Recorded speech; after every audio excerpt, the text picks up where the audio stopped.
Бүгін малым болғандай, өзіңіздерге алдын ала жарияланғандай, Ош шаһар кеңесінің кезектегі 15-ші сессиясы өткелі тұрады.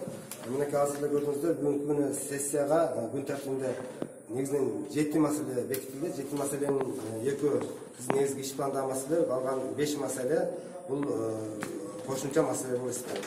Бүгінгі сессияның күн тәртібінде негізінен 2 мәселемен жолданғандай муниципалдық меншік басқармаларының 1 жылдық атқарған іштері, және сондай екінші іс планымыз бұл Ош шаарындағы поштаның атқарған бүгінгі іштері болып есептеледі. Андан сыртқары атап айта тұрмыз, бюджеттік ақша қаражаттарын қарауы, андан сыртқары 2017 жылдағы жалпы бюджеттің атқарышын бекітуіміз керек. Бұл мәселе дағы күн тәртібінде бар.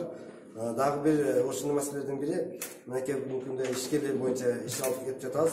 Біздің бір ішкеріміз Ош шаарында Ақпарат дариясында Чақан кесігі бойынша қайырылған мезон бойынша ал кесіктің құрылысына өкіметтен атайын тоқтам шығыш керек екен. Ал тоқтамға біз шаһар кеңесінің депутаттары мақұлдық берішіміз.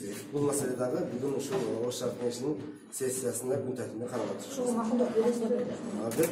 Біз Ош шаһар кеңесінің депутаттары өзі айтып жүргендей бардық бір ғана бұл ішкерлік емес, шаарыбыздағы чакырган бизнестерге бардық іс-әрекеттерге біздің ішкерлерге қолдау көрсөтөт ишенди. Чакан кесиптин долбоору көрсөтүлгөнбү? Бүгүнкү күндө ал долбоор боюнча негизинен бүгүн баягы биз негизги макет көрсөтүлөт. Аныкталчу курулчу жерин ошол биз баягы уруксаттар алгандан кийин архитектор менен биргеликте курулат деп айтабыз. Негизги мындай болжол менен бүгүнкү күндө ушул Озгур айылында деп жатабыз.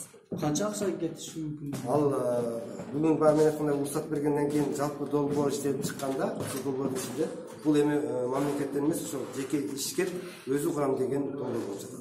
Ошол долбоорду колдоп берүү биздин максатыбыз.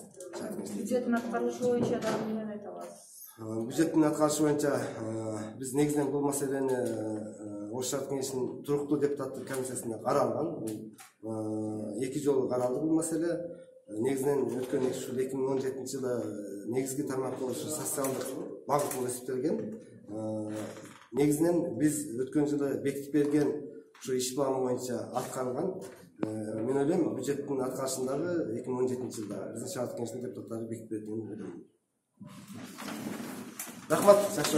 Майрамды жакшы өткөрүңүздөр.